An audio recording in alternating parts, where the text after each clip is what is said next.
My husband convinced me to transfer the house to his name, saying, "It's just for tax purposes, honey."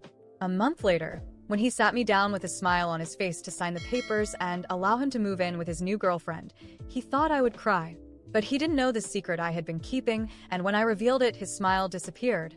"It's just a formality," Fernando continued, trying to soften his voice as he noticed my hesitation. "You're always talking about making smart financial decisions. This is the best move for our family." He reached across the table and held my hand, but his touch felt different. Maybe it was the way his fingers no longer fit around mine the way they used to. Or perhaps it was the slight tremor in his voice, barely noticeable. I stood there in the kitchen, staring at the documents he had placed in front of me on the granite countertop, my heart pounding. The transfer papers seemed to mock me, their official stamp stark against the white surface. The twins were finally asleep upstairs after a long day, and there I was, facing what felt like an ultimatum from my husband of 4 years. My name is Mariana. I'm 38 years old and a doctor at Houston Methodist Hospital. I bought this beautiful Victorian home in the Heights neighborhood before I even met Fernando, using my residency savings and years of careful planning. Now, standing in the kitchen I had renovated myself, I found myself pressured into giving up my greatest investment. "If you really valued our marriage, you'd see why this is the right decision," Fernando insisted, pushing the papers closer. "You're always exhausted from a hospital. I'm the one holding this family together." His words cut deep, but something in his tone made me pause. There was a sharpness to it that I had never noticed before. I glanced at the baby monitor on the counter, watching our twins, Mateus and Bianca, sleeping peacefully in their cribs. At 2 years old, they were my mirror image, dark curls and olive skin. They were also the reason I worked double shifts at the hospital, making sure they would never lack anything in life. Fernando had never understood that my dedication to my career wasn't about ambition. It was about securing our children's future. "I don't know, Fernando," I murmured, pulling my hand away. "This house, it's my safety. I bought it before we got married." The moment the words left my mouth, something flickered across his face. Was it irritation? Annoyance? Whatever it was, he quickly masked it with a look of feigned concern. That night, as I lay awake in bed, his words kept replaying in my mind. But another voice, quiet but persistent, was warning me that something wasn't right. The next morning, as I got ready for my shift, Fernando's behavior continued to gnaw at me. Lately, he had been distant, spending more time at his marketing firm, glued to his phone. At first, I had brushed it off as work stress, but now, combined with his sudden urgency over the house, my instincts screamed that something was wrong. "I dropped your coat off at the dry cleaners," Fernando said as I rushed around the kitchen, packing the twins' daycare bags and quickly eating a piece of toast. "You can thank me later." His smile seemed forced, and he barely looked up from his phone. Months ago, he would have been helping me with the twins' bags and making sure I ate a proper breakfast before work. As I strapped Mateus and Bianca into their car seats, I watched Fernando closely. There was a spring in his step that hadn't been there in years, and he had started going to the gym again. Small details that, on their own, seemed harmless, but together, they painted a picture I couldn't ignore. At the hospital, between seeing patients, I called my friend Amanda, who specialized in real estate law. "Something doesn't feel right," I whispered, stepping into an empty exam room. "He's pushing hard for this transfer, saying it's for tax reasons, but..." "Tax reasons?" Amanda cut me off, her voice sharp. "Transferring the house solely to his name wouldn't give you any tax benefits.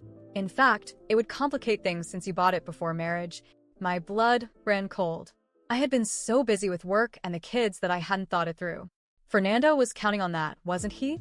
"Listen to me carefully," Amanda continued, her tone serious.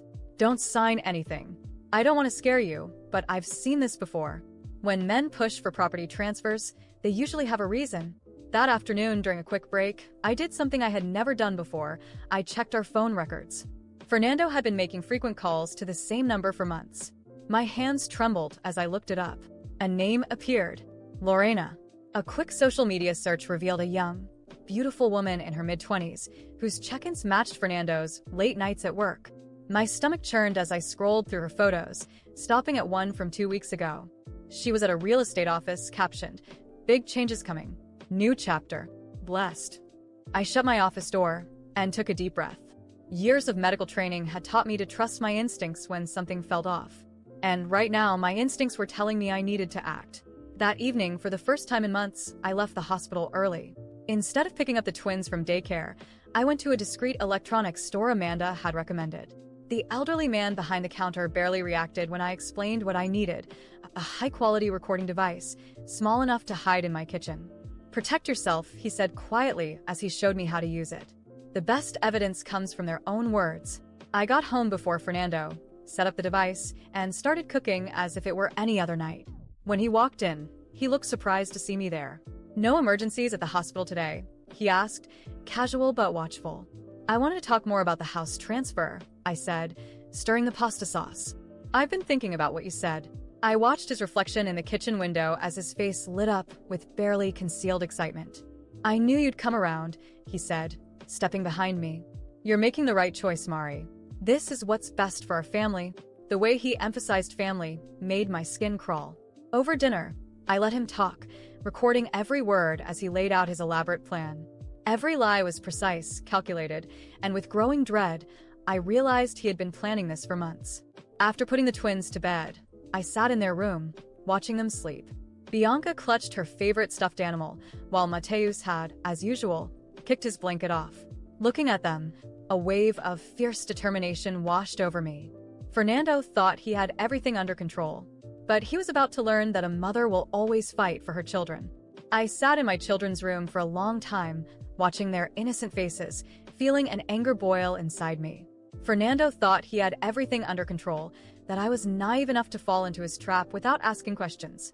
He had planned every detail, convinced that I would sign those papers without a second thought, blindly trusting him like always. But he underestimated one thing. I was no longer the woman he had manipulated for years. Now that I knew the truth, I was ready to do whatever it took to protect what was mine. That night, I barely slept. Every time I closed my eyes, the events of the day played over in my mind. Fernando smiling at me with that fake, rehearsed expression, the messages to Lorena, the certainty that he had been planning to get rid of me as soon as he got what he wanted. But he didn't know that I had already made my decision. The next morning, Fernando acted as if everything was normal, making breakfast with his usual fake charm. I watched him in silence, memorizing every detail of his behavior. Now that I knew about his betrayal, everything about him disgusted me. His smug smile, the way he spoke to me like I was a fool, his arrogance in believing he had everything under control. "Are you sure you don't want to sign the papers today?" he asked casually as he sat at the table. "We could just get it over with and stop worrying about all this paperwork." "I'm thinking about it," I replied calmly, keeping my face neutral. "I just want to make sure I'm making the right decision." He smiled, convinced he had already won. But I could see past that smile. He was anxious, impatient. He needed my signature as soon as possible. When I left for the hospital, instead of going straight to work, I took a detour to Amanda's office. I handed her the papers Fernando had given me and told her everything I had discovered. "He thinks he can fool me," I whispered, feeling my anger rise again. "But I'm going to destroy his plan before he gets what he wants." Amanda examined the documents carefully, and when she was done, she let out a heavy sigh. "Mariana, this isn't just a property transfer," she said, looking at me seriously. "If you sign this, he'll have full control over the house. You'll lose all rights. And with a divorce, he could kick you out with nothing." I had suspected as much, but hearing it confirmed made my blood boil. "So that's his plan," I murmured. "He's calculated every step to leave me with nothing." Amanda nodded. "But you're not going to let that happen?"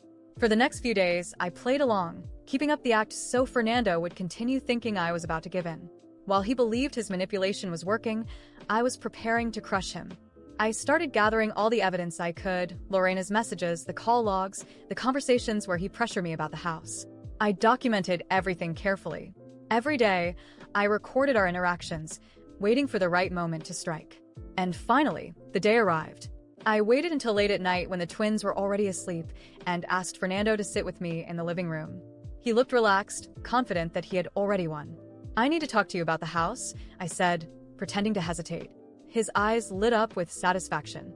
"Of course, love. Have you made your decision?" I looked at him and smiled. But it wasn't a smile of surrender. It was the smile of someone about to destroy their enemy. "Yes, I have. And tonight you're going to make a decision too?" Before he could say anything, I picked up my phone and pressed play.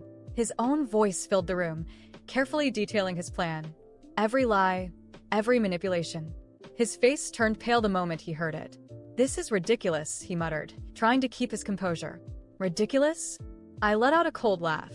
"You cheated on me, tried to trick me into giving you my house, and now you're acting like this is some misunderstanding? Do you really think I'm that stupid?" He opened his mouth to speak, but I wasn't done. I threw the call records, the messages to Lorena, and all the proof I had gathered onto the table. "I know everything, Fernando. I know about her. I know what you were planning. I know you thought I'd sign those papers without asking any questions." He stared at me, a mix of anger and panic flashing in his eyes. "If you make a scene, it'll only make things worse for you," he threatened, his voice tight. I laughed again, this time with real amusement. "You don't get it, do you? The game has changed. You lost. And now you have two options. Walk out of this house on your own or wait until I have you thrown out the hard way." He tried to argue, to twist things back in his favor, but I wasn't listening anymore. I picked up my phone again and dialed a number. "Amanda, can you come over? I want Fernando to hear what we have to say." The panic in his expression was all the confirmation I needed. I had won. That very night, Fernando packed his things and left. Not without trying to threaten me one last time, saying I would regret this. But I wasn't afraid anymore. For the first time in a long time, I felt free. And the best part? I made sure he didn't walk away unpunished. The next day, I filed a lawsuit against him.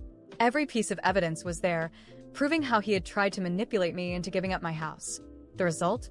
Fernando didn't just lose the house, he lost everything. The last I heard of him, Lorena had dumped him, and he was living in a tiny apartment, broke and unemployed. Me? I moved on. I kept living in the house that was rightfully mine, raising my children in peace. Fernando thought I was weak. But he learned the hard way that a betrayed woman is never a defeated woman. She's a woman who will go to the very end to get her revenge. I was never a vengeful person.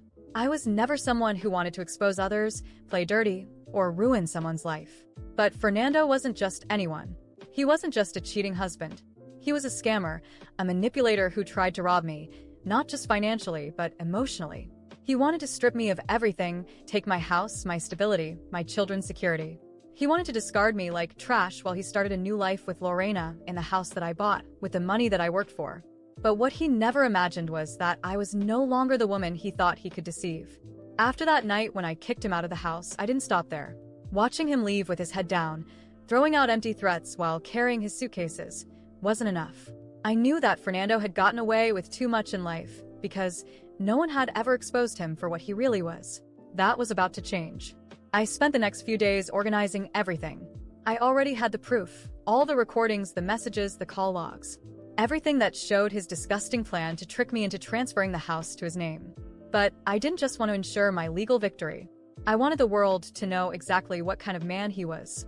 I started by posting a detailed story on social media, sharing everything without filters. I was meticulous, explaining step by step how Fernando had pressured me to transfer the house, how I discovered Lorena, and how they had planned to leave me with nothing. But what truly shocked people was the recording. Yes, I posted the full audio where he incriminated himself. The reaction was immediate. Friends, acquaintances, family, everyone saw it. His marketing colleagues, the clients he had tried to win over with his fake charm, even the friends who probably thought he was just an unhappy husband trying to move on. But now, they all knew he wasn't just a cheater. He was a romance scammer. Messages started pouring in. Women sharing that they had been through the same thing. People saying they had heard similar stories, but had never seen someone brave enough to expose it all. Some of his friends tried to defend him at first, saying the relationship was already over, or maybe this was just a misunderstanding, but I had a response for every single one of them. If it was over, why did he try to steal my house? If he just wanted to move on, why didn't he file for divorce instead of planning a financial scam? Silence. Little by little, his defenders disappeared. Even his closest friends started distancing themselves. Because no one wants to be associated with someone publicly exposed as a con artist. But the best part was yet to come. After my post went viral, people started reaching out to me privately. Among them was a woman named Vanessa. And Vanessa had something very interesting to tell me. I wasn't Fernando's first victim. She sent me screenshots of old conversations, showing how Fernando had done the same thing to her years ago. The same story. He gained her trust, convinced her to share assets, manipulated her into signing contracts without reading the fine print. The difference was that back then, she was younger, didn't have kids, and didn't have the legal support I had with Amanda. He left her with a huge debt and disappeared. I knew this couldn't stop there. With Amanda's help, I filed a lawsuit for financial fraud. The judge not only invalidated any attempt by Fernando to claim my house, but he also ruled that Fernando had to pay a hefty fine for emotional damages and his attempt at fraud. Since he was already financially ruined after Lorena dumped him, he had to sell the little he had left to cover the court costs. Today, life has moved on for everyone except Fernando. I still live in my house, raising my children. Mateus and Bianca are my top priority, and now that I'm free from that man, I can fully focus on them. My career as a doctor continues to thrive, and today I am a respected professional at my hospital. Financially, I have never been in a better place. But more importantly, I am at peace. Lorena? She disappeared. She quickly realized that Fernando had nothing to offer beyond empty promises. The moment he started having financial troubles, she dumped him just like he had planned to discard me. Ironic, isn't it? And Fernando? Well, now he's living off favors in some old acquaintance's house. No money, no friends, no job. Marketing is a reputation-based business, and after the scandal, no company wants to be associated with him. He became a joke. He became an example of what not to be. And me? I regret nothing. If I had stayed silent, he would have done the same thing to another woman. He would have kept moving forward, deceiving more and more people. But now, he has nowhere left to run. His name is ruined, his reputation is destroyed, and he is finally facing the consequences of his actions. So, if anyone asks me if I feel guilty, the answer is simple. No. I feel free.